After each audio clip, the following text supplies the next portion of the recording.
Você que tem uma adega pequena, de 6 até 12 garrafas, qualquer marca, ela sendo eletrônica, não tendo compressor, a gente está com uma promoção com as revisões a partir de R$ 90.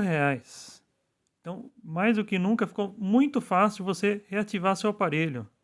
Chega de aquela coisa de aparelho desligado, aparelho parado, encostado, só juntando pó dentro da sua casa.